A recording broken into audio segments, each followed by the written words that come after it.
Kalian pasti setuju kalau mobil itu bukan cuma alat transportasi, tapi bagi banyak orang mobil bisa jadi sarana hobi, koleksi, bahkan investasi. Buat kalian yang suka memodifikasi, ngehobi sama mobil itu rasanya puas banget. Main mobil, utak-atik performa, modif eksterior, semua itu bikin hati senang. Walau kadang tabungan menipis, tapi ya itulah asiknya dunia otomotif, ya kan?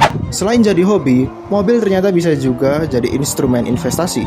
Tapi nggak semua mobil cocok dijadikan instrumen investasi loh ya.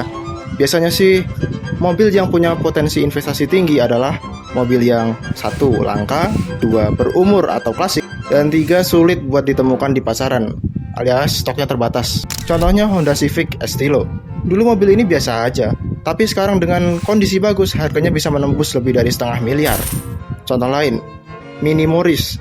Mobil yang dulu identik sama Mr. Bean ini dulu harganya murah banget, tapi sekarang bisa menyentuh miliaran rupiah tergantung kondisinya. Intinya mobil klasik dan langka seperti ini harganya terus naik seiring waktu. Bisa dibilang ini jenis investasi yang stabil tapi butuh kesabaran belasan sampai puluhan tahun untuk benar-benar menuai hasilnya. Tapi belakangan ini muncul tren baru. Mobil yang bisa naik harganya drastis dalam hitungan minggu atau bulan. Contoh paling nyata adalah Suzuki Jimny 3 pintu generasi terbaru.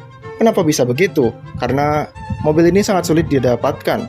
Permintaannya sangat banyak, stoknya terbatas. Akibatnya harga bekas Jimny 3 pintu bisa jauh lebih mahal daripada harga barunya.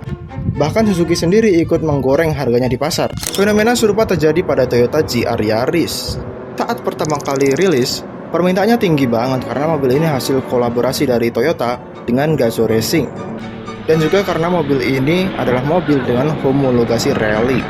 Di Indonesia cuma kebagian 126 sampai 127. Tapi yang pesan mencapai lebih dari 600 orang. Akibatnya mereka yang kalah undian rela bayar lebih mahal ke pemilik unit baru. Harga bekas langsung naik dari 300 sampai 500 juta dalam beberapa minggu.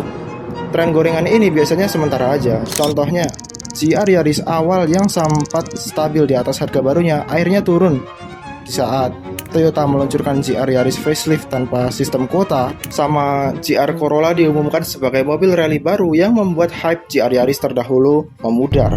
Hasilnya, GR Yaris versi awal yang tadinya mahal harganya bekasnya turun di bawah 1 miliar, bahkan menyentuh 600 sampai 700 juta. Intinya, kalau mobil hype tapi masih baru dan stoknya ada pengganti, harganya mudah turun. Tidak bisa dijadikan investasi jangka panjang. Dari kasus Jimny dan GR Yaris, kita bisa belajar mobil hype bisa cepat naik dan cepat turun, kayak main cryptocurrency. Mobil klasik, langka dan berumur seperti Estilo atau Morris, harganya stabil dan malah bisa terus naik, kayak emas. Kalau mau investasi jangka panjang, fokus ke mobil-mobil yang udah punya reputasi besar, limited edition atau klasik.